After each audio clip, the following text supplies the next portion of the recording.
Ассаламу алейкум, урматтуу биздин YouTube каналыбызды көрүүчү мекендештер, агалар, инелер, жалпы көрөрмандар.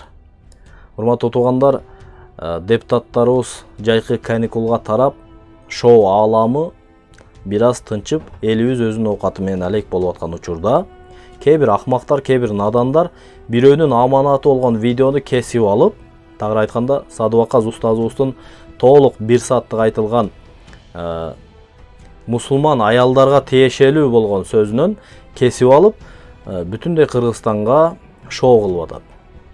Аялдардын аброюн этке теңеп койду, антип койду, минтип койду.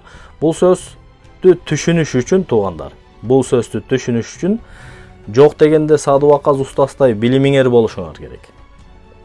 Жок дегенде динибиздин адал арам эмне экендигин түшүнүшүңөр керек. Бир аз билимиңер болуш керек, бир аз сабатыңар болуш керек.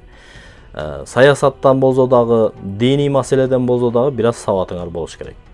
Аны түшүнбөгөн акмактар кесип алып, бүтүндөй Кыргызстанга шоу кылып, устаз Садыбакасты Кыргызстанга жана динди түшүнбөгөн надандар менен бирге шоу кылып, аны жамандап атасыңар. Кудайдан корккула. Ал бирөөнүн видеосун кесип алып, аны өзүңөрдүн пайдаңар үчүн, өзүңөрдүн каналыңардын просмотр алыш үчүн, же эл топтош, элди өзүңөргө каратыш үчүн андай пайдаланбагыла. Кудайдан корккула. Эмне болсо дагы ал бирөөнүн аманаты болгон видео. Устазыбыз ал жерде ыймандуу аялдарга, мусулман аялдарга, мусулмандарга тиешелүү сөздү айткан. Аны түшүнүш үчүн силер мусулманчылыкты биринчи түшүнүшүңөр керек.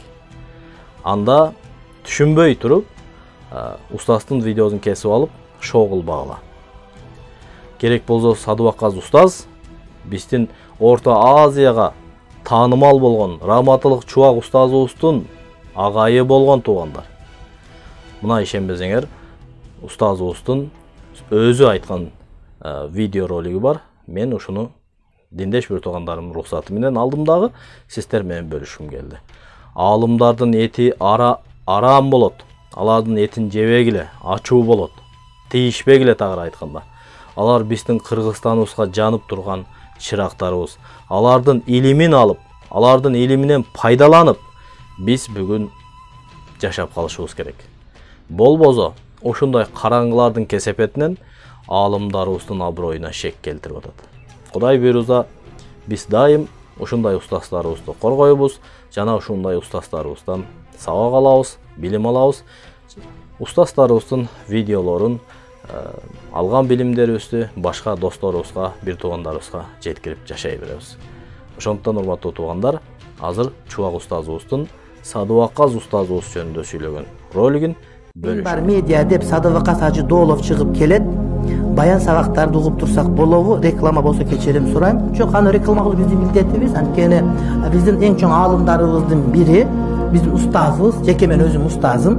Мен биринчи курста подкурсчик окуткан. Саятбакаста окуткан мени. Ал эмес жанагыдай колго суу куйганда дуа кылган бар го. Тахаракаллаху мин жами зунубик деген дуаны өз колу менен жазып азыркы эсимде бар меники. Биз жаңы келгенде Саятбакастын ошондо жаш эле бала экен, 21-22-де кычыраган жигит. Эми ушундай сулуу жазат, ушундай илим жакшы окуган молдон атыр шакирти болот. Ошон үчүн минбар медианы угуш керек, жатташ керек. Саятбакас тамлап, Шүкүр Ажыбыз экөө тең, экөө дос. Анан биздин чоң аалымдарыбыздын бири. Ошон үчүн угуш керек, устазыбыз болот, сыйлайбыз, тил абдан так. Арабча, арабида окуган эмес, бирок араб окуганда да бизден тагыраак сүйлөйт арабчаны. Меле кыраатын келиште, кыргызчаны да кыраатын келтирет, арабчаны да, кыргызчаны сүйлөп тажибиттен жүрөт го мисалы үчүн, ошол сыяктуу арабчаны сүйлөп сүйлөйт да бизчи. Куран жакшы окуйт, баласы каары, элчеңебиз да каары, Куран жыттаган, ушундай бир фазилеттүү адам. Эми Аламудин базардагы мечитте имам. Ошока жумага уксаңыздар көп пайда аласыздар, сабактарына барыш керек болот. Бизге бул кишини реклама кылуу биздин милдетибиз. Саятбакас дамла.